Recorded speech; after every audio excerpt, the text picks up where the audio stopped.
Hello students, I am Mamta, Assistant Professor, Department of Commerce, Government First Grade College for Women, Tumkur. ಇವತ್ತಿನ income tax ಕ್ಲಾಸ್ನಲ್ಲಿ ನಾವು income from other sources ಬಗ್ಗೆ ತಿಳ್ಕೊಳ್ಳೋಣ. Income from other sources, this is the last head of income. Income ಟ್ಯಾಕ್ಸ್ನಲ್ಲಿ total 5 heads of income ಇದೆ ಅಂತ ನಿಮ್ಗೆಲ್ಲರಿಗೂ ಗೊತ್ತಿದೆ. ಯಾವುದದು 5 ಹೆಡ್ಸ್ ಆಫ್ ಇನ್ಕಮ್ ಅಂತ ಅಂದರೆ, ಒಂದು income from salary, income from house property, income from business or profession, income from capital gains and income from other sources. ಈ 5 ಹೆಡ್ಸ್ ಆಫ್ ಇನ್ಕಮ್ನಲ್ಲಿ ಈಗಾಗಲೇ ನಾವು 4 ಹೆಡ್ಸ್ ಆಫ್ ಇನ್ಕಮ್ ಬಗ್ಗೆ ತಿಳ್ಕೊಂಡಿದ್ದೀವಿ. ಕೊನೆ ಹೆಡ್ ಆಫ್ ಇನ್ಕಮ್ ಯಾವುದು, last head of income ಯಾವುದು ಅಂತ ಅಂದರೆ ಅದು ಇನ್ಕಮ್ ಫ್ರಮ್ ಅದರ್ ಸೋರ್ಸಸ್. ಇದು ಯಾವ ರೀತಿ ನಾವು ಚಾರ್ಜಬಿಲಿಟಿ ಮಾಡಬೇಕು ಅಂತ ಅಂದರೆ, ಇನ್ಕಮ್ ಫ್ರಮ್ ಅದರ್ ಸೋರ್ಸಸ್ನಲ್ಲಿ ನಾವು ಟ್ಯಾಕ್ಸಬಲ್ ಇನ್ಕಮ್ನ ಕ್ಯಾಲ್ಕುಲೇಟ್ ಮಾಡಬೇಕು ಅಂತ ಅಂದರೆ 2 ಕಂಡೀಷನ್ಸು ಸ್ಯಾಟಿಸ್ಫೈ ಆಗಬೇಕು. ಯಾವುದದು 2 ಕಂಡೀಷನ್ಸ್ ಅಂತ ಅಂದರೆ, ಅದರಲ್ಲಿ first condition, the income it should not be an exempted income. Income from other ಸೋರ್ಸಸ್ನಲ್ಲಿ ನಾವು ಚಾರ್ಜಬಲ್ ಮಾಡಬೇಕು ಅಂದರೆ ಅದು ಎಕ್ಸಮ್ಟೆಡ್ ಇನ್ಕಮ್ ಆಗಿರಬಾರ್ದು, ಫಸ್ಟ್ ಅದು ಟ್ಯಾಕ್ಸಬಲ್ ಇನ್ಕಮ್ ಆಗಿರಬೇಕು. ಸೆಕೆಂಡ್ ಪಾಯಿಂಟ್ ಏನು ಅಂತ ಅಂದರೆ, the income must not be chargeable under any other heads of income ಅಂತಂದರೆ, ಈಗಾಗಲೇ 4 ಹೆಡ್ಸ್ ಆಫ್ ಇನ್ಕಮ್ ಇದೆ ಅಂತ ನಿಮ್ಗೆ ಗೊತ್ತಿದೆ, ಅದ್ರ ಬಗ್ಗೆ ಹೇಳಿದ್ದೀನಿ. ಆ 4 ಹೆಡ್ಡಲ್ಲಿ ಚಾರ್ಜ್ ಮಾಡ್ದಲೇ ಇರೋಂಥ ಇನ್ಕಮ್ನ ನಾವು ಇನ್ಕಮ್ ಫ್ರಮ್ ಅದರ್ ಸೋರ್ಸಸ್ನಲ್ಲಿ ಚಾರ್ಜ್ ಮಾಡ್ತೀವಿ, ಅದಕ್ಕೆ ಚಾರ್ಜಬಿಲಿಟಿ ಅಂತ ಅಂತಾರೆ. ನೆಕ್ಸ್ಟ್ ಪಾಯಿಂಟ್ ಏನು ಅಂತ ಅಂದರೆ, format for computing the taxable income from other sources. ನಾವು ಇನ್ಕಮ್ ಫ್ರಮ್ ಅದರ್ ಸೋರ್ಸಸ್ನಲ್ಲಿ ಟ್ಯಾಕ್ಸಬಲ್ ಇನ್ಕಮ್ನ ಕ್ಯಾಲ್ಕುಲೇಟ್ ಮಾಡಬೇಕು ಅಂದರೆ ಯಾವ ಫಾರ್ಮೇಟು ಅಂತ ನೋಡಿ. ಈ ಫಾರ್ಮೇಟ್ ಮೂಲಕ ನಾವು ಟ್ಯಾಕ್ಸಬಲ್ ಇನ್ಕಮ್ ಫ್ರಮ್ ಅದರ್ ಸೋರ್ಸಸ್ನ ಕ್ಯಾಲ್ಕುಲೇಟ್ ಮಾಡ್ತೀವಿ. ಈಗ ನಿಮಗೆ 4 ಹೆಡ್ಸ್ ಆಫ್ ಇನ್ಕಮ್ನಲ್ಲಿ ಏನೆಲ್ಲ ಇನ್ಕಮ್ ಬರುತ್ತೆ ಅಂತ ಗೊತ್ತಿದೆ. ಅದೇ ಇನ್ಕಮ್ ಫ್ರಮ್ ಅದರ್ ಸೋರ್ಸಸ್ನಲ್ಲಿ ಯಾವೆಲ್ಲ ಇನ್ಕಮ್ ಬರುತ್ತೆ ಅಂತ ಫಸ್ಟ್ ಒಂದ್ಸತಿ ನೋಡ್ಬಿಡೋಣ, ಆಮೇಲೆ ಒಂದೊಂದೇ ಪಾಯಿಂಟು ಎಕ್ಸ್ಪ್ಲೈನ್ ಮಾಡ್ತಾ ಹೋಗ್ತೀನಿ. ಅದರಲ್ಲಿ ಫಸ್ಟ್ ಪಾಯಿಂಟ್ ಯಾವುದು ಅಂತ ಅಂದರೆ dividend. Dividend, it is issued by the company to the shareholders. And then bank interest on fixed deposits, casual income, income from family pension, composite rent, income from subletting, rental income from machinery, plant or furniture, it may be gifts, insurance commission, deemed incomes, mining rent, royalties, ground rent, and agricultural income. This is very important, from a place outside India, not within India, because agricultural income within India it is exempted. Agricultural income from a place outside India it is taxable under the head income from other sources. Then directors fees or commission, salary received by a member of parliament or MLA or MLC, then any rent received from the land, and examination fees received by a teacher, that is not from the employer, it may be from the university. That is very important. Then remuneration received for writing any short stories or poem or any articles or any journals in the newspaper, that also comes under the income from other sources. And then income from undisclosed sources, that is any unexplained investment, any unexplained incomes, that all comes under the income from other sources. And here there is also exemption can be claimed, that is exemptions under section 57, that is any expenditure incurred wholly for the purpose of earning the income, it is deductible provided such expenditure is neither of the capital nature and it is neither of the personal nature. This is very important, and from this format we can calculate the taxable income from other sources. Let's see one by one in the next slide. In the format of income from other sources, the first item is dividend. In this dividend, if the dividend is from domestic company, it is taxable only if the dividend income exceeds rupees 10 lakh. If the dividend income from domestic company is within 10 lakh, then it is not taxable. For example, if the dividend income from domestic company is rupees 12 lakh, then up to 10 lakh it is exempted and the remaining 2 lakh is taxable. And then the second point is dividend from foreign company and cooperative society, it is fully taxable whatever the amount may be. And then unit trust of India are not taxable in the hands of the shareholders, therefore that is also exempt. Tax deducted at source, it is also called as TDS. ಏನು tax deducted at source ಅಂತ ಅಂದರೆ, income tax act ಪ್ರಕಾರವಾಗಿ ಒಂದು company ಆಗಿರ್ಬೋದು, person ಆಗಿರ್ಬೋದು ಅಥವಾ bank ಆಗಿರ್ಬೋದು, certain ಲಿಮಿಟ್ಸ್ಗಿಂತ ಜಾಸ್ತಿ ಅಮೌಂಟನ್ನು ಪೇಯಿಗೆ ಪೇ ಮಾಡೋದಕ್ಕಿಂತ ಮುಂಚೆ ಆ ಅಮೌಂಟ್ ಏನಾದರೂ ಒಂದು ಲಿಮಿಟ್ಸ್ಗಿಂತ ಜಾಸ್ತಿ ಇತ್ತು ಅಂದರೆ ಇನ್ಕಮ್ ಟ್ಯಾಕ್ಸ್ ಆಕ್ಟ್ ಪ್ರಕಾರನೇ ಯಾವ್ಯಾವುದಕ್ಕೆ ಎಷ್ಟೆಷ್ಟು ಲಿಮಿಟ್ಸ್ ಅಂತ ಅಂದ್ಬಿಟ್ಟು ಹೇಳಿರ್ತಾರೆ. ಫಾರ್ ಎಕ್ಸಾಂಪಲ್ ಕ್ಯಾಶುಯಲ್ ಇನ್ಕಮ್ನಲ್ಲಿ ವಿನ್ನಿಂಗ್ಸ್ನಲ್ಲಾದರೆ 10,000ಗಿಂತ ಜಾಸ್ತಿ ಇದ್ದರೆ, ಹಾರ್ಸ್ ರೇಸ್ನಲ್ಲಿ 5,000ಗಿಂತ ಜಾಸ್ತಿ ಇತ್ತು ಅಂತ ಅಂದರೆ, ಇಂಟ್ರೆಸ್ಟ್ ಆನ್ ಫಿಕ್ಸೆಡ್ ಡಿಪಾಸಿಟ್ಸ್ನಲ್ಲಿ 10,000ಗಿಂತ ಜಾಸ್ತಿ ಇತ್ತು ಅಂತ ಅಂದರೆ ಅವಾಗ TDSನ ಮಾಡಿ ಕೊಡಿ ಅಂತ ಅಂದ್ಬಿಟ್ಟು ಹೇಳಿರ್ತಾರೆ. ಏನು TDSನ ಮಾಡಿ ಕೊಡಿ ಅಂತ ಅಂದರೆ, ಈಗ ಫಾರ್ ಎಕ್ಸಾಂಪಲ್ ಇವಾಗ ವಿನ್ನಿಂಗ್ ಫ್ರಮ್ ಲಾಟ್ರಿನಲ್ಲಿ 1 lakh rupees ಒಬ್ಬ ಪರ್ಸನ್ ಅರ್ನ್ ಮಾಡಿರ್ತಾನೆ ಅಂತ ಅಂದರೆ 1 lakh rupees ಪೂರ್ತಿನೂ ಪೇ ಮಾಡಲ್ಲ. ಕ್ಯಾಶುಯಲ್ ಇನ್ಕಮ್ಗೆ 30% TDS ರೇಟ್ ಅಂತ ಫಿಕ್ಸ್ ಮಾಡಿರ್ತಾರೆ. ಅದಕ್ಕೋಸ್ಕರ 1 lakhನಲ್ಲಿ 30,000 rupeesನ TDS ಅಂದರೆ ಸೋರ್ಸ್ನಲ್ಲೇ ಟ್ಯಾಕ್ಸ್ನ ಡಿಡಕ್ಟ್ ಮಾಡಿಕೊಂಡು ರಿಮೈನಿಂಗ್ 70,000 rupeesನ ಯಾರು ವಿನ್ ಆಗಿರ್ತಾರೋ ಅವ್ರಿಗೆ ಪೇ ಮಾಡ್ತಾರೆ. ಈ ಒಂದು ಕಾನ್ಸೆಪ್ಟ್ಗೆ TDS ಅಂತ ಅಂತಾರೆ. ಈ TDS ರೇಟು ಅಷ್ಟೇ ಎಲ್ಲದಕ್ಕೂ ಒಂದೇ ರೇಟ್ ಇರಲ್ಲ. ಫಾರ್ ಎಕ್ಸಾಂಪಲ್ ಇವಾಗ interest on securities, listed securities ಅಥವಾ ಅನ್ಲಿಸ್ಟೆಡ್ ಸೆಕ್ಯೂರಿಟೀಸ್ ಅಥವಾ ಬ್ಯಾಂಕ್ ಇಂಟ್ರೆಸ್ಟ್ಗಾದರೆ TDS ರೇಟು 10% ಇರುತ್ತೆ. ಕ್ಯಾಶುಯಲ್ ಇನ್ಕಮ್ಗಾದರೆ 30% ಇರುತ್ತೆ. ಇನ್ಶೂರೆನ್ಸ್ ಕಮಿಷನ್ಗೆಲ್ಲ ಆದರೆ 5% ಇರುತ್ತೆ. ಈ TDS ರೇಟ್ ಎಲ್ಲ ನನ್ನ ನೆಕ್ಸ್ಟ್ ಸ್ಲೈಡ್ ನೋಡಿದ್ರೆ ನಿಮಗೆ ಯಾವ್ಯಾವುದಕ್ಕೆ ಎಷ್ಟೆಷ್ಟು TDS ರೇಟ್ ಇದೆ ಅಂತ ಅಂದ್ಬಿಟ್ಟು ಅರ್ಥ ಆಗ್ತಾ ಹೋಗುತ್ತೆ. ಇದಕ್ಕೆ TDS ಅಂತ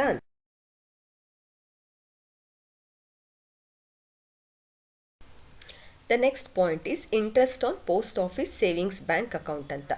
ಸೇವಿಂಗ್ಸ್ ಬ್ಯಾಂಕ್ ಅಕೌಂಟಲ್ಲಿ ನೀವೇನಾದ್ರು ಅಕೌಂಟ್ ಓಪನ್ ಮಾಡಿದ್ದೀರಾ ಅಂತ ಅಂದರೆ ಸಿಂಗಲ್ ಅಕೌಂಟ್ ಏನಾದರೂ ಓಪನ್ ಮಾಡಿದ್ದೀರಾ ಅಂತ ಅಂದರೆ ಅದರಿಂದ ನಿಮ್ಗೇನಾದ್ರು ಇಂಟ್ರೆಸ್ಟು 3,500 ಅಥವಾ 3,500ಗಿಂತ ಒಳಗಡೆ ಇತ್ತು ಅಂತ ಅಂದರೆ ಅದಕ್ಕೆ ನೀವು ಯಾವುದೇ ರೀತಿಯಾದ ಟ್ಯಾಕ್ಸ್ ಕಟ್ಟೋಂಗಿಲ್ಲ. ಅದೇ ನೀವೇನಾದರೂ ಸೇವಿಂಗ್ಸ್ ಬ್ಯಾಂಕ್ ಅಕೌಂಟ್ ಜಾಯಿಂಟ್ ಅಕೌಂಟಲ್ಲಿ ಓಪನ್ ಮಾಡಿದ್ದೀರಾ ಅಂತ ಅಂದರೆ up to 7,000 it is exempted. For example ಇವಾಗ ನೀವು interest on post office savings bank ಅಕೌಂಟಲ್ಲಿ ನಿಮಗೆ 5,000 rupees ಇಂಟ್ರೆಸ್ಟ್ ಬಂದಿದೆ ಅಂತ ಅಂದರೆ ಅಪ್ ಟು 3,500 ಎಕ್ಸಮ್ಟೆಡ್ ಆಗುತ್ತೆ. Remaining 1,500 taxable. The next point is bank interest on fixed deposit. This bank interest on fixed deposit, it is fully taxable and the interest it may be from any bank or any cooperative society or any post office. ಈ bank cooperative society ಅಥವಾ post office ಈ 3 conditions satisfy ಆಯಿತು ಅಂತ ಅಂದರೆ ಆವಾಗ TDSನ deduct ಮಾಡಿಕೊಂಡು remaining ಅಮೌಂಟನ್ನು pay ಮಾಡಿರ್ತಾರೆ. ಯಾವುದು 3 ಕಂಡೀಷನ್ಸ್ ಅಂತ ಅಂದರೆ that is it should be fixed deposit, the first condition. The second condition, the interest it should be credited annually, and the third condition, that interest it should exceed 10,000. The next important concept is casual income. Casual income, it refers to the income which is unexpected and non-recurring in nature and no specific efforts were put into earn such income. ಇದನ್ನು first example ನೋಡೋಣ ಯಾವುದು ಅಂತ. Example ನೋಡಿದ್ಮೇಲೆ ಆ ಮೀನಿಂಗ್ನ explain ಮಾಡ್ತೀನಿ, ಅವಾಗ ಈಸಿಯಾಗಿ ಅರ್ಥ ಆಗುತ್ತೆ.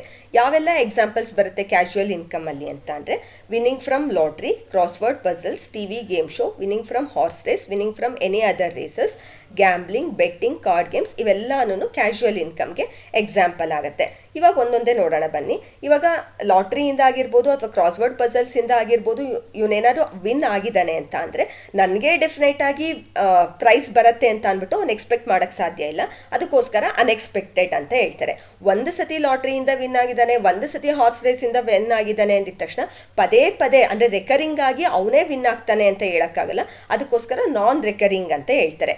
ಈಗ ಲಾಟ್ರಿಯಿಂದ ವಿನ್ ಆಗೋದಕ್ಕೆ ಒಂದು ಪರ್ಟಿಕ್ಯುಲರ್ ಹಾರ್ಸ್ ರೇಸಿಂದ ವಿನ್ ಆಗೋದಕ್ಕೆ ಇವನು ಯಾವುದೇ ರೀತಿಯಾದ ಸ್ಪೆಸಿಫಿಕ್ ಎಫರ್ಟ್ಸ್ನೂ ಹಾಕೋದಕ್ಕೆ ಸಾಧ್ಯ ಆಗಲ್ಲ. ಅದಕ್ಕೋಸ್ಕರ ಇಲ್ಲೇನು ಹೇಳ್ತಾರೆ, casual income it is the income which is unexpected, non recurring and also no specific efforts were put to earn such income ಅಂತ ಹೇಳ್ತಾರೆ.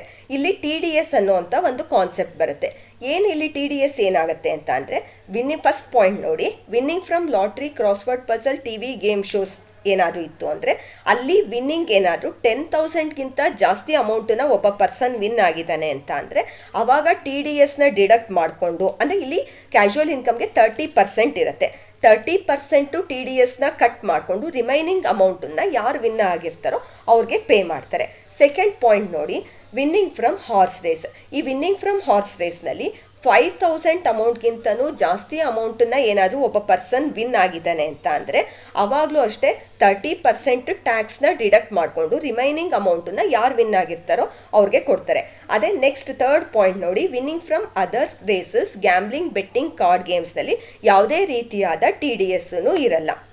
ಈ ಥರ ಏನಾದರೂ ನಿಮಗೆ ಪ್ರಾಬ್ಲಮ್ನಲ್ಲಿ ನೆಟ್ ವಿನ್ನಿಂಗ್ಸ್ ಏನಾದರೂ ಕೊಟ್ಟಿದ್ದಾರೆ ಅಂತ ಅಂದರೆ, ಕೆಲವೊಂದ್ಸತಿ ನೆಟ್ ವಿನ್ನಿಂಗ್ಸ್ ಕೊಟ್ಟಿರಲ್ಲ, ಆದರೂ winning from lottery, crossword puzzles, TV game shows 10,000ಗಿಂತ ಜಾಸ್ತಿ ಇದ್ದರೆ, ವಿನ್ನಿಂಗ್ ಫ್ರಮ್ ಹಾರ್ಸ್ ರೇಸಸ್ 5,000ಗಿಂತ ಜಾಸ್ತಿ ಇದ್ದರೆ ನಾವೇನು ಮಾಡಬೇಕಾಗತ್ತೆ, ನೆಟ್ ವಿನ್ನಿಂಗ್ಸ್ನ ಗ್ರಾಸಪ್ ಮಾಡ್ಕೊಳ್ಬೇಕಾಗತ್ತೆ. ಯಾವ ರೀತಿ ಗ್ರಾಸಪ್ ಮಾಡ್ಕೊಳೋದು ಅಂತ ಅಂದರೆ, ಎಷ್ಟು ನೆಟ್ ವಿನ್ನಿಂಗ್ಸ್ನ ಅರ್ನ್ ಮಾಡ್ಕೊಂಡಿರ್ತಾರೋ ಇಂಟು ಮಲ್ಟಿಪ್ಲೈಡ್ ಬೈ 100 ಮಾಡಿ, ಡಿವೈಡೆಡ್ ಬೈ 100 ಮೈನಸ್ ಕ್ಯಾಶುವಲ್ ಇನ್ಕಮ್ಗೆ 30% ಇರೋದ್ರಿಂದ 30 ಮಾಡಬೇಕಾಗತ್ತೆ. ಅವಾಗ ಏನಾಗುತ್ತೆ, net winnings into 100 divided by 70 ಇಷ್ಟು ಮಾಡಿಕೊಂಡ್ರೆ ನಮ್ಗೆ ಏನಾಗುತ್ತೆ, ಎಷ್ಟು ಗ್ರಾಸ್ ವಿನ್ನಿಂಗ್ಸ್ ಎಷ್ಟು ಅಂತ ಗೊತ್ತಾಗುತ್ತೆ. ಆ ಗ್ರಾಸ್ ವಿನ್ನಿಂಗ್ಸ್ನ ನಾವು ಇನ್ಕಮ್ ಫ್ರಮ್ ಅದರ್ ಸೋರ್ಸಸ್ನಲ್ಲಿ ತಗೊಳ್ಬೇಕಾಗತ್ತೆ. This is about the casual income. The next point is income from family pension. Family pension, it is payable by the employer to hire of the deceased employee and it shall be computed after following the standard deduction. ಒಬ್ಬ employee death ಆಗಿದ್ದಾನೆ ಅಂತ ಅಂದರೆ ಅವನ employer ಆ death ಆಗಿರೋಂಥ ಎಂಪ್ಲಾಯಿಯ ಉತ್ತರಾಧಿಕಾರಿಗೆ ಕೊಡೋಂಥ pension taxable ಆಗುತ್ತೆ. ಆದರೆ ಪೂರ್ತಿ ಅಮೌಂಟ್ ಟ್ಯಾಕ್ಸಬಲ್ ಆಗಲ್ಲ. ಅದರಲ್ಲಿ ಸ್ವಲ್ಪ ಅಮೌಂಟ್ಗೆ ನಾವು ಎಕ್ಸಮ್ಷನ್ಸ್ನ ಕ್ಲೈಮ್ ಮಾಡ್ಬೋದು. ಎಷ್ಟು ಅಮೌಂಟ್ಗೆ ಎಕ್ಸಮ್ಷನ್ಸ್ನ ಕ್ಲೈಮ್ ಮಾಡ್ಬೋದು ಅಂತ ಅಂದರೆ, ಎಷ್ಟು ಪೆನ್ಷನ್ನ ರಿಸೀವ್ ಮಾಡ್ಕೊಳ್ತಾರೋ ಅದರಲ್ಲಿ 1/3 ಅಥವಾ maximum 15,000 which ever is less, ಇಷ್ಟು ಅಮೌಂಟ್ಗೆ ನಾವು ಎಕ್ಸಮ್ಷನ್ಸ್ನ ಕ್ಲೈಮ್ ಮಾಡಿ ರಿಮೈನಿಂಗ್ ಅಮೌಂಟನ್ನು ಟ್ಯಾಕ್ಸಬಲ್ ಮಾಡ್ಬೋದು. ಈ ಒಂದು ಪಾಯಿಂಟನ್ನ ಒಂದು ಎಕ್ಸಾಂಪಲ್ ಮೂಲಕ ಅರ್ಥ ಮಾಡಿಕೊಂಡ್ರೆ ಈಸಿಯಾಗಿ ಅರ್ಥ ಆಗುತ್ತೆ. ಇದು ಎಕ್ಸಾಂಪಲ್ ಅಷ್ಟೇ. ಫಾರ್ ಎಕ್ಸಾಂಪಲ್, ಇವಾಗ ಒಂದು ಫ್ಯಾಮಿಲಿಗೆ 48,000 ಪೆನ್ಷನ್ ರಿಸೀವ್ ಮಾಡ್ಕೊಳ್ತಾ ಇದ್ದಾರೆ ಅಂದರೆ, ಆ 48,000ಅಲ್ಲಿ 1/3 ಮಾಡಿದ್ರೆ ನಮ್ಗೆ ಎಷ್ಟು ಅಮೌಂಟ್ ಸಿಗುತ್ತೆ, 16,000 ಸಿಗುತ್ತೆ. ಮ್ಯಾಕ್ಸಿಮಮ್ ಸ್ಟ್ಯಾಂಡರ್ಡ್ ಡಿಡಕ್ಷನ್ಸ್ ಎಷ್ಟು, 15,000. ಎರಡೂ ಅಮೌಂಟಲ್ಲಿ ಕಮ್ಮಿ ಅಮೌಂಟ್ ಇರೋಂಥದ್ದು ಯಾವುದು, 15,000. ಈ 15,000 ನಾವು ಏನು ಮಾಡ್ಬೋದು, ಎಕ್ಸಮ್ಷನ್ಸ್ ಅಂತ ಕ್ಲೈಮ್ ಮಾಡ್ಬೋದು. ಈಗ 48,000 ಏನು ಅಮೌಂಟ್ ಫ್ಯಾಮಿಲಿ ಪೆನ್ಷನ್ ರಿಸೀವ್ ಮಾಡ್ಕೊಳ್ತಾ ಇದ್ದಾರೋ ಅದರಲ್ಲಿ 15,000 ಎಕ್ಸಮ್ಷನ್ಸ್ನ ಕ್ಲೈಮ್ ಮಾಡಿಕೊಂಡ್ರೆ ರಿಮೈನಿಂಗ್ 33,000 ಟ್ಯಾಕ್ಸಬಲ್ ಫ್ಯಾಮಿಲಿ ಪೆನ್ಷನ್ ಆಗುತ್ತೆ. The next point is composite rent. Composite rent is equal to rent for house plus rent for facilities. For example, ಇವಾಗ ಒಬ್ಬ ಅಸೆಸಿ ಇದ್ದಾನೆ ಅಂತ ಅಂದರೆ ಓನರ್ ಆಫ್ ದ ಹೌಸ್ ಇದ್ದಾನೆ ಅಂತ ಅಂದರೆ ಅವ್ನು ಬರೀ ಮನೆ ಬಾಡಿಗೆ ಕೊಡೋದ್ರ ಜೊತೆಗೆ ಬೇರೆ ಫೆಸಿಲಿಟೀಸ್ನೂ ಎಲ್ಲ ಪ್ರೊವೈಡ್ ಮಾಡ್ತಾ ಇದ್ದಾನೆ ಅಂತ ಅಂದರೆ, ಯಾವುದು ಬೇರೆ ಫೆಸಿಲಿಟೀಸ್ ಅಂದರೆ, ಫಾರ್ ಎಕ್ಸಾಂಪಲ್ ಲಿಫ್ಟ್ ಫೆಸಿಲಿಟಿ ಆಗಿರ್ಬೋದು, ಗ್ಯಾಸ್ ಫೆಸಿಲಿಟಿ ಆಗಿರ್ಬೋದು, water facility, electricity facility, solar facility, furnitures ಆಗಿರ್ಬೋದು, ಇದನ್ನೆಲ್ಲ ಪ್ರೊವೈಡ್ ಮಾಡ್ತಾ ಇದ್ದಾನೆ ಅಂತ ಅಂದರೆ ಎಲ್ಲದಕ್ಕೂ ಸೇರಿಸಿ ಅವನೇನಾದ್ರು ಒಂದು 20,000 ರುಪೀಸ್ನ ಚಾರ್ಜ್ ಮಾಡ್ತಾ ಇದ್ದಾನೆ ಅಂತ ಅಂದರೆ ಅದರಲ್ಲಿ 15,000 rupees rent for the house and 5,000 rupees rent for other facilities ಅಂತ ನಾವು ಸಪರಬಲ್ ಮಾಡಬಹುದಾದರೆ, ಅವಾಗ ಏನು ರೆಂಟ್ ಫಾರ್ ಹೌಸ್ 15,000 ರಿಸೀವ್ ಮಾಡ್ಕೊಳ್ತಾ ಇದ್ದಾನೋ ಅದನ್ನು ಇನ್ಕಮ್ ಫ್ರಮ್ ಹೌಸ್ ಪ್ರಾಪರ್ಟಿನಲ್ಲಿ ಚಾರ್ಜ್ ಮಾಡ್ತಾನೆ. ಇನ್ ರಿಮೈನಿಂಗ್ 5,000 ರುಪೀಸ್ನ ಇನ್ಕಮ್ ಫ್ರಮ್ ಅದರ್ ಸೋರ್ಸಸ್ನಲ್ಲಿ ಅವನು ಟ್ಯಾಕ್ಸಬಲ್ ಮಾಡ್ತಾನೆ. ಅದೇ ಫಾರ್ ಎಕ್ಸಾಂಪಲ್, ಇವಾಗ ಅದನ್ನು ಸಪ್ರೇಟ್ ಮಾಡೋದಕ್ಕೆ ಸಾಧ್ಯ ಆಗ್ತಾ ಇಲ್ಲ ಅಂದರೆ ಎಷ್ಟು ಅಮೌಂಟು ರೆಂಟ್ ಫಾರ್ ಹೌಸ್, ಇನ್ನೆಷ್ಟು amount rent for other facilities ಅಂತ ಅಂದ್ಬಿಟ್ಟು ಅವ್ನು ಸಪ್ರೇಟ್ ಮಾಡೋಕ್ಕೆ ಸಾಧ್ಯ ಇಲ್ಲ ಅಂದರೆ ಅದು ಇನ್ಸಪರಬಲ್ ಆಗಿತ್ತು ಅಂದರೆ ಹೋಲ್ ಅಮೌಂಟು ಅವ್ನು ಎಲ್ಲಿ ಟ್ಯಾಕ್ಸ್ ಮಾಡಬೇಕಾಗತ್ತೆ, ಇನ್ಕಮ್ ಫ್ರಮ್ ಅದರ್ ಸೋರ್ಸಸ್ನಲ್ಲಿ ಅವನು ಅದನ್ನು ಟ್ಯಾಕ್ಸಬಲ್ ಮಾಡಬೇಕಾಗತ್ತೆ. The next point is income from subletting. ಏನು ಸಬ್ಲೆಟ್ಟಿಂಗ್ ಅಂದರೆ, ಫಾರ್ ಎಕ್ಸಾಂಪಲ್, ಇವಾಗ ರಾಮ್ ಅನ್ನೋ ಒಬ್ಬ ಪರ್ಸನು ಒಂದು ಮನೆಯಲ್ಲಿ ಬಾಡಿಗೆ ಇರ್ತಾನೆ. ಆ ಮನೆ ಅವನಿಗೆ ತುಂಬ ದೊಡ್ಡದು ಅಂತ ಅನಿಸುತ್ತೆ. ಅವಾಗ ಅವನೇನು ಮಾಡ್ತಾನೆ, ಒಂದು ಪರ್ಟಿಕ್ಯುಲರ್ ಪೋರ್ಷನ್ನ ಲಕ್ಷ್ಮಣ್ ಅನ್ನೋವನಿಗೆ ಸಬ್ಲೆಟ್ ಮಾಡ್ತಾನೆ. ಇದಕ್ಕೆ ಸಬ್ಲೆಟ್ಟಿಂಗ್ ಅಂತ ಅಂತಾರೆ. ಅವನು ಎಷ್ಟು ಅಮೌಂಟನ್ನು ಲಕ್ಷ್ಮಣ್ಣಿಂದ ರಿಸೀವ್ ಮಾಡ್ಕೊಳ್ತಾನೋ ರೆಂಟನ್ನು, ಅಷ್ಟು ಅಮೌಂಟು ಟ್ಯಾಕ್ಸಬಲ್ ಆಗಲ್ಲ. ಅದರಲ್ಲಿ ನಾವು ಎಷ್ಟು ಆ ಪರ್ಟಿಕ್ಯುಲರ್ ಪೋರ್ಷನ್ಗೆ ಎಷ್ಟು ಎಕ್ಸ್ಪೆಂಡಿಚರ್ನ ಸ್ಪೆಂಡ್ ಮಾಡಿರ್ತಾರೋ, ಫಾರ್ ಎಕ್ಸಾಂಪಲ್ ಆ ಪರ್ಟಿಕ್ಯುಲರ್ ಪೋರ್ಷನ್ಗೆ ರಿಪೇರ್ ಮಾಡಿಸಿದ್ದಾನೆ ಅಂತ ಅಂದರೆ, ಅಥವಾ ಆ ಪರ್ಟಿಕ್ಯುಲರ್ ಪೋರ್ಷನ್ಗೆ ಏನಾದ್ರು ಫೈರ್ ಇನ್ಶೂರೆನ್ಸ್ ಏನಾದ್ರು ಮಾಡಿಸಿದ್ದಾನೆ ಅಂತ ಅಂದರೆ ಅದನ್ನು ನಾವು ಡಿಡಕ್ಟ್ ಮಾಡಿಕೊಂಡು ರಿಮೈನಿಂಗ್ ಅಮೌಂಟ್ ಏನು ಬರುತ್ತೋ ಅಷ್ಟು ಅಮೌಂಟ್ ಮಾತ್ರ ಟ್ಯಾಕ್ಸಬಲ್ ಆಗುತ್ತೆ. Rental income from plant, machinery and furniture. For example, ಇವಾಗ ಒಬ್ಬ ಅಸೆಸಿ ಪ್ಲ್ಯಾಂಟನ್ನ, ಮೆಷಿನರಿನ ಅಥವಾ ಫರ್ನಿಚರ್ನ ರೆಂಟಿಗೆ ಕೊಡೋದೆ ಅವ್ನು ಬಿಸ್ನೆಸ್ ಮಾಡ್ಕೊಂಡಿರ್ತಾನೆ. ಆ ಪ್ಲ್ಯಾಂಟ್, ಮೆಷಿನರಿ, ಫರ್ನಿಚರ್ನ ರೆಂಟಿಗೆ ಕೊಟ್ಟು ಬರೋವಂಥ ಇನ್ಕಮು ಅವ್ನು ಇನ್ಕಮ್ ಫ್ರಮ್ ಅದರ್ ಸೋರ್ಸಸ್ನಲ್ಲಿ ಅವ್ನು ಟ್ಯಾಕ್ಸ್ ಮಾಡಬೇಕಾಗತ್ತೆ. ಫಾರ್ ಎಕ್ಸಾಂಪಲ್, ಅವನಿಗೆ ಒಂದು ಪ್ರೀವಿಯಸ್ ಇಯರ್ನಲ್ಲಿ ಎಷ್ಟು ರೆಂಟ್ ರಿಸೀವ್ ಮಾಡ್ಕೊಂಡಿದ್ದಾನೆ ಆ ಪ್ಲ್ಯಾಂಟ್, ಮೆಷಿನರಿ ಅಥವಾ ಫರ್ನಿಚರಿಂದ, ಆ ಅಮೌಂಟ್ ಅಷ್ಟು ಟ್ಯಾಕ್ಸಬಲ್ ಆಗಲ್ಲ. ಅದರಲ್ಲಿ ನಾವು ಎಕ್ಸಮ್ಷನ್ಸ್ನ ಅಥವಾ ಕ್ಲೈಮ್ ಮಾಡ್ಕೊಳ್ಬೋದು. ಏನು ಕ್ಲೈಮ್ ಮಾಡ್ಬೋದು ಅಂದರೆ ಆ ಪರ್ಟಿಕ್ಯುಲರ್ ಪ್ಲ್ಯಾಂಟ್ ಮೆಷಿನರಿ ಅಥವಾ ಫರ್ನಿಚರ್ಗೆ ಎಷ್ಟು ಡಿಪ್ರಿಷಿಯೇಷನ್ ಆಗಿದೆ, ಎಷ್ಟು ಇನ್ಶೂರೆನ್ಸ್ ಪೇ ಮಾಡಿದ್ದಾನೆ, ಎಷ್ಟು ರಿಪೇರ್ ಎಕ್ಸ್ಪೆನ್ಸಸ್ ಆಗಿದೆ ಅನ್ನೋ ಅಮೌಂಟನ್ನ ಲೆಸ್ ಮಾಡಿದ್ಮೇಲೆ ಏನು ಅಮೌಂಟ್ ಸಿಗುತ್ತೋ ಅದು ಟ್ಯಾಕ್ಸೆಬಲ್ ಇನ್ಕಮ್ ಆಗುತ್ತೆ. The next important point is gift. ಈ ಗಿಫ್ಟ್ ಅಂತ ಅನ್ನೋದು ತುಂಬ ಇಂಪಾರ್ಟೆಂಟ್ ಪಾಯಿಂಟು. ಎಕ್ಸಾಮ್ನಲ್ಲಿ ಜಾಸ್ತಿ ಕ್ವಶನ್ಸು ಈ ಗಿಫ್ಟ್ ಬಗ್ಗೆ ಕೇಳೇ ಇರ್ತಾರೆ. ಏನು ಗಿಫ್ಟು, ಇವಾಗ ಯಾರಾದರೂ ನಮಗೆ ಗಿಫ್ಟ್ ಕೊಟ್ಟರೆ ಅದಕ್ಕೆ ನಾವು ಟ್ಯಾಕ್ಸ್ ಕಟ್ಟಬೇಕಾ ಬೇಡವಾ ಅನ್ನೋದು ಈ ಸ್ಲೈಡಿಂದ ನಿಮ್ಗೆ ಅರ್ಥ ಆಗ್ತಾ ಹೋಗುತ್ತೆ.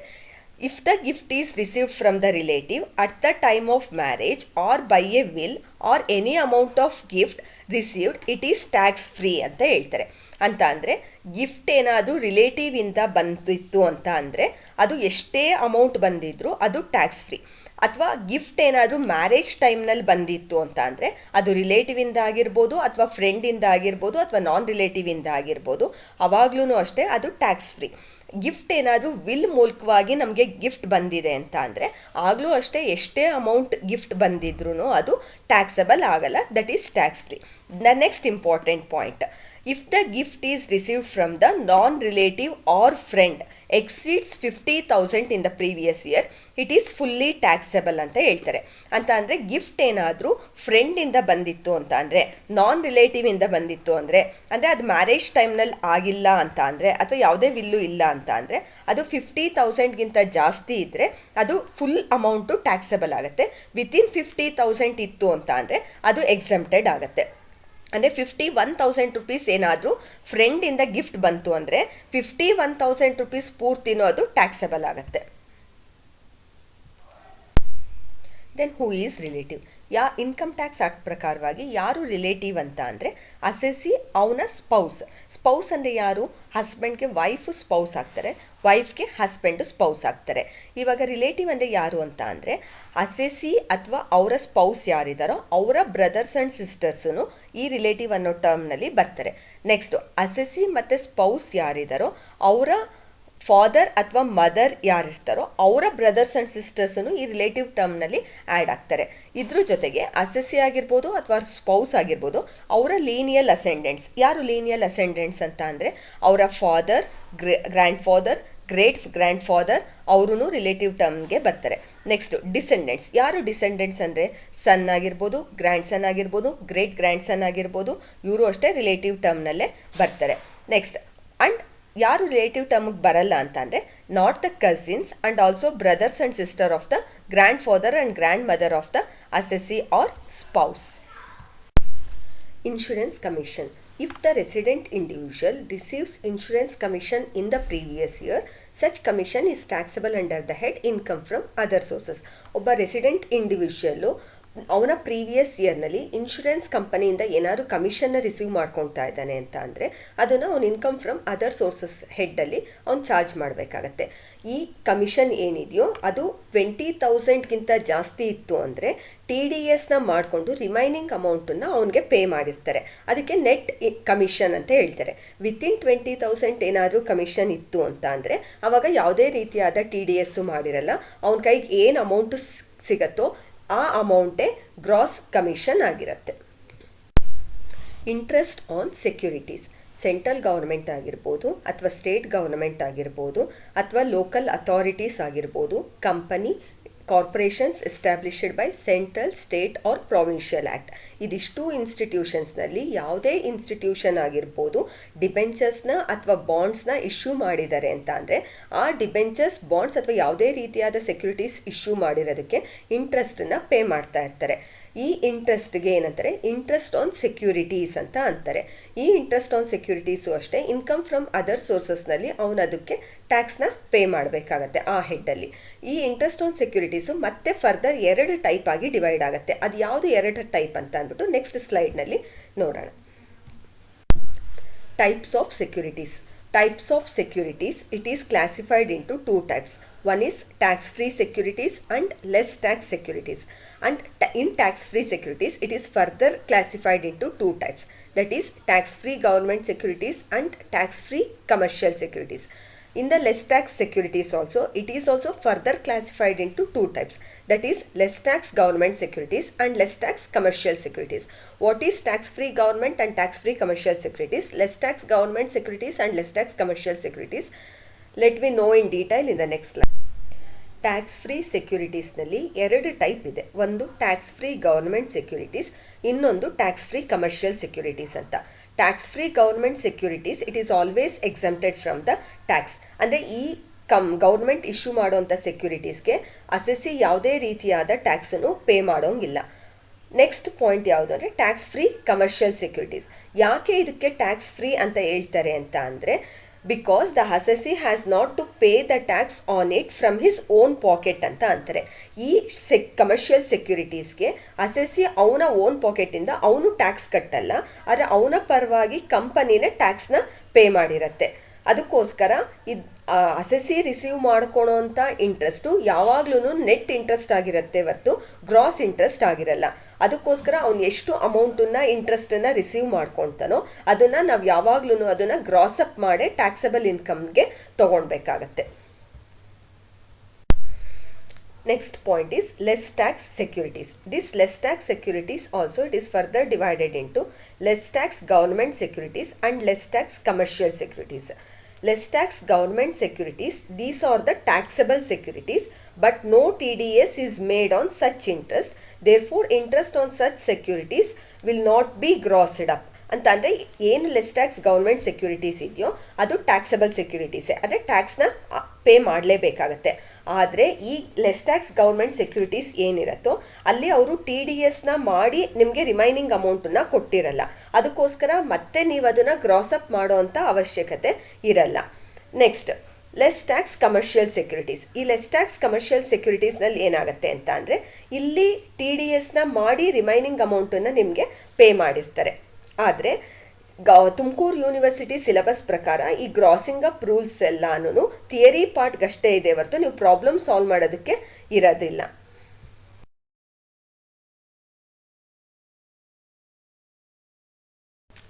The next important point is bond washing transactions.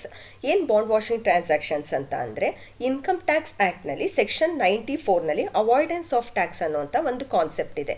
ಏನು ಅವಾಯ್ಡೆನ್ಸ್ ಆಫ್ ಟ್ಯಾಕ್ಸ್ನಲ್ಲಿ ಇಲ್ಲೇನಾಗುತ್ತೆ ಅಂತ ಅಂದರೆ, ಹೈ ಇನ್ಕಮ್ ಕ್ಲಾಸ್ ಅಸೆಸಿ ಯಾರಿರ್ತಾನೋ ಅವನಿಗೆ ಒಂದು ಸೆಕ್ಯೂರಿಟೀಸಿಂದ ಇಂಟ್ರೆಸ್ಟ್ ಯಾವ ಡೇಟಲ್ಲಿ ಅಕ್ರೂ ಆಗುತ್ತೋ ಆ ಡೇಟ್ಗಿಂತ ಸ್ವಲ್ಪ ದಿನಕ್ಕಿಂತ ಮುಂಚೆ ಅವನೇನು ಮಾಡ್ತಾನೆ, ಆ ಪರ್ಟಿಕ್ಯುಲರ್ ಸೆಕ್ಯೂರಿಟೀಸ್ನ ಅವನ ಕ್ಲೋಸ್ ಫ್ರೆಂಡ್ ಅಥವಾ ರಿಲೇಟಿವ್ ಅಂದರೆ ಯಾರಿಗೆ ಕಮ್ಮಿ ಇನ್ಕಮ್ಸ್ ಇರುತ್ತೋ ಅವ್ರಿಗೆ ಅದನ್ನು ಸೇಲ್ ಮಾಡಿಬಿಡ್ತಾನೆ. ಸೇಲ್ ಮಾಡಿದ್ಮೇಲೆ ಅವಾಗ ಇವನಿಗೆ ಆ ಇಂಟ್ರೆಸ್ಟು ಅಕ್ರೂ ಆಗಲ್ಲ, ಅವಾಗ ಇವನು ಆ ಇಂಟ್ರೆಸ್ಟ್ ಮೇಲೆ ಇನ್ಕಮ್ ಟ್ಯಾಕ್ಸ್ನ ಪೇ ಮಾಡೋಂಗಿರಲ್ಲ. ಈ ಥರ ಉದ್ದೇಶ ಇಟ್ಕೊಂಡು ಏನಾದರೂ ಅವ್ನ ಫ್ರೆಂಡ್ ಅಥವಾ ರಿಲೇಟಿವ್ಗೆ ಆ ಸೆಕ್ಯೂರಿಟೀಸ್ನ ಸೇಲ್ ಮಾಡಿ ಆ ಪರ್ಟಿಕ್ಯುಲರ್ ಡೇಟ್ ಆದಮೇಲೆ ಆ ಸೆಕ್ಯೂರಿಟೀಸ್ನ ಮತ್ತೆ ಆ ಫ್ರೆಂಡ್ ರಿಲೇಟಿವಿಂದ ವಾಪಸ್ ತೊಗೊಳ್ತಾ ಇದ್ದಾನೆ ಅಂತ ಅಂದರೆ ಅಂಥ ಟ್ರಾನ್ಸಾಕ್ಷನ್ಸ್ಗೆ ಏನಂತಾರೆ, ಬಾಂಡ್ ವಾಷಿಂಗ್ ಟ್ರಾನ್ಸಾಕ್ಷನ್ಸ್ ಅಂತಾರೆ. Actually this is called as the tax evasion ಅಂತಾರೆ, ಅಂದರೆ ತೆರಿಗೆ ವಂಚನೆ ಮಾಡೋದು ಅಂತ ಅಂತಾರೆ. ಈ ಒಂದು ಟ್ರಾನ್ಸಾಕ್ಷನ್ಸ್ನ ಇದನ್ನು ತಪ್ಪಿಸ್ಬೇಕು ಅಂತ ಅಂದ್ಬಿಟ್ಟು ಗೌರ್ಮೆಂಟ್ ಏನು ಮಾಡಿದೆ ಅಂತ ಅಂದರೆ, ಇನ್ಕಮ್ ಟ್ಯಾಕ್ಸ್ ಆ್ಯಕ್ಟ್ ಪ್ರಕಾರವಾಗಿ ಈ ಥರ ಏನಾದರೂ ಸೆಕ್ಯೂರಿಟೀಸ್ನ ಇಂಟ್ರೆಸ್ಟ್ ಅಕ್ರೂ ಆಗೋ ಡೇಟ್ಗಿಂತ ಮುಂಚೆ ಸೆಲ್ ಮಾಡಿ ಅದೇ ಸೆಕ್ಯೂರಿಟೀಸ್ ಅಥವಾ ಸಿಮಿಲರ್ ಸೆಕ್ಯೂರಿಟೀಸಿನ ಅದೇ ಫ್ರೆಂಡ್ ಅಥವಾ ರಿಲೇಟಿವಿಂದ ಏನಾದರೂ ಇವನು ವಾಪಸ್ ಪರ್ಚೇಸ್ ಮಾಡ್ತಾ ಇದ್ದಾನೆ ಅಂತ ಅಂದರೆ ಆ ಎಷ್ಟು ಇಂಟ್ರೆಸ್ಟು ಅಕ್ರೂ ಆಗುತ್ತೋ ಅದಕ್ಕೆ ಈ ಟ್ರಾನ್ಸ್ಫರಾರೇ ಇನ್ಕಮ್ ಟ್ಯಾಕ್ಸ್ನ ಪೇ ಮಾಡಬೇಕಾಗತ್ತೆ, ಟ್ರಾನ್ಸ್ಫರಿಗೆ ಪೇ ಮಾಡೋಂಗಿಲ್ಲ ಅನ್ನೋ ಅಂಥ ಒಂದು ಕಾನ್ಸೆಪ್ಟ್ ಇದೆ.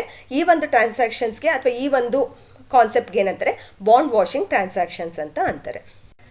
ಡಿಡಕ್ಷನ್ಸ್ ಅಂಡರ್ ಸೆಕ್ಷನ್ 57 ಏನು ಹೇಳುತ್ತೆ? ಈ ಡಿಡಕ್ಷನ್ಸ್ ಅಂಡರ್ ಸೆಕ್ಷನ್ 57 ಅಂದರೆ ಏನು ಅಂತ ಅಂದರೆ, ನಿಮಗೆ ಸ್ಟಾರ್ಟಿಂಗಲ್ಲೇ ನೀವು ನೋಡಿದ್ದೀರಾ format for computing taxable income from other sources ಅಂತ. ಆ ಫಾರ್ಮೇಟಲ್ಲಿ ನೀವು ನೋಡಿದ್ರೆ ಗೊತ್ತಾಗುತ್ತೆ, ಲಾಸ್ಟಲ್ಲಿ ಎಕ್ಸಂಪ್ಷನ್ಸ್ ಅಂಡರ್ ಸೆಕ್ಷನ್ 57 ಅಂತ ಹೇಳ್ತಾರೆ.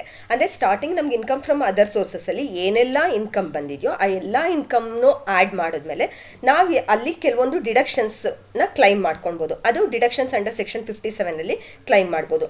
ಯಾವ ಡಿಡಕ್ಷನ್ಸ್ ಅಂತ ಅಂದರೆ, commission paid to the bank or remuneration payable to any person for realising the interest on behalf of the assessee is deductible ಅಂತ ಹೇಳ್ತಾರೆ. ಅಂದರೆ ಒಬ್ಬ ಅಸೆಸಿ ಅವನಿಗೆ ಬರಬೇಕಾಗಿರೋಂಥ ಇಂಟ್ರೆಸ್ಟನ್ನ ರಿಯಲೈಸ್ ಮಾಡ್ಕೊಳೋದಕ್ಕೋಸ್ಕರ ಬ್ಯಾಂಕ್ಗಾಗಿರ್ಬೋದು ಅಥವಾ ಬೇರೆ ಯಾವುದೇ ಪರ್ಸನ್ಗಾಗಿರ್ಬೋದು ಕಮಿಷನ್ನ ಪೇ ಮಾಡಿದ್ದಾನೆ ಅಥವಾ ಯಾವುದೇ ರೆಮ್ಯುನರೇಷನ್ನ ಪೇ ಮಾಡಿದ್ದಾನೆ ಅಂತ ಅಂದರೆ ಎಷ್ಟು ಕಮಿಷನ್ ಅಥವಾ ಎಷ್ಟು ರೆಮ್ಯುನರೇಷನ್ನ ಪೇ ಮಾಡಿದನೋ ಅಷ್ಟು ಅಮೌಂಟನ್ನು ನಾವಿಲ್ಲಿ ಡಿಡಕ್ಷನ್ಸ್ ಅಂತ ಅಂದ್ಬಿಟ್ಟು ಕ್ಲೈಮ್ ಮಾಡ್ಕೊಳ್ಬೋದು. ಇದು ಫಸ್ಟ್ ಪಾಯಿಂಟು. ಅಕಸ್ಮಾತ್ ಏನಾದರೂ ಅಸೆಸಿನೇ ಆ ಒಂದು ಇಂಟ್ರೆಸ್ಟನ್ನ ಕಲೆಕ್ಟ್ ಮಾಡ್ಕೊಂಡಿದ್ದಾನೆ ಅಂತ ಅಂದರೆ ಅವಾಗ ನಾನೇ ಕಲೆಕ್ಟ್ ಮಾಡ್ಕೊಂಡಿದ್ದೀನಿ, ನಾನೇ ಕಮಿಷನ್ನ ತೊಗೊಳ್ತೀನಿ ಅಂತ ಹೇಳೋದಕ್ಕೆ ಬರಲ್ಲ. ಅವ್ನು ಬೇರೆ ಯಾರಿಗಾದ್ರು ಅಂದರೆ ಬ್ಯಾಂಕ್ಗಾಗಿರ್ಬೋದು ಬೇರೆ ಪರ್ಸನ್ಗೆ ಏನಾದ್ರು ಕಮಿಷನ್ ಕೊಟ್ಟಿದ್ರೆ ಅಷ್ಟೇ ನಾವು ಕ್ಲೈಮ್ ಮಾಡ್ಕೊಳಕ್ಕೆ ಸಾಧ್ಯನೇ ಹೊರತು ಅವನೇ ಕಲೆಕ್ಟ್ ಮಾಡ್ಕೊಂಡಿದ್ದಾನೆ ಅಂತ ಅಂದರೆ ಅದನ್ನು ನಾವು ಕ್ಲೈಮ್ ಮಾಡ್ಕೊಳೋದಕ್ಕೆ ಸಾಧ್ಯ ಇಲ್ಲ. ಸೆಕೆಂಡ್ ಪಾಯಿಂಟ್ ಯಾವುದು? Interest on loan borrowed for purchasing the securities it is also fully deductible ಅಂತ ಹೇಳ್ತಾರೆ. ಅಂದರೆ ನಾವು ಸೆಕ್ಯೂರಿಟೀಸ್ನ ಪರ್ಚೇಸ್ ಮಾಡೋದಕ್ಕೋಸ್ಕರ ಇವನೇನಾದರೂ ಲೋನ್ ತೊಗೊಂಡಿದ್ದಾನೆ ಅಂತ ಅಂದರೆ ಆ ಲೋನ್ಗೆ ಎಷ್ಟು ಇಂಟ್ರೆಸ್ಟನ್ನು ಪೇ ಮಾಡ್ತಾ ಇದ್ದಾನೋ ಅಷ್ಟು ಇಂಟ್ರೆಸ್ಟನ್ನು ಇವನು ಡಿಡಕ್ಷನ್ಸ್ ಅಂಡರ್ ಸೆಕ್ಷನ್ 57 ಕ್ಲೈಮ್ ಮಾಡ್ಕೊಳ್ಬೋದು. However, interest on loan payable outside India without TDS it is not deductible. ಇದು ವಿತಿನ್ ಇಂಡಿಯಾ ಆದರೆ ಮಾತ್ರ ಇವನಲ್ಲಿ ಡಿಡಕ್ಷನ್ಸ್ನ ತೋರಿಸೋದಕ್ಕೆ ಸಾಧ್ಯ ಆಗುತ್ತೆ. ಆದರೆ if the interest on loan payable outside India without TDS it is not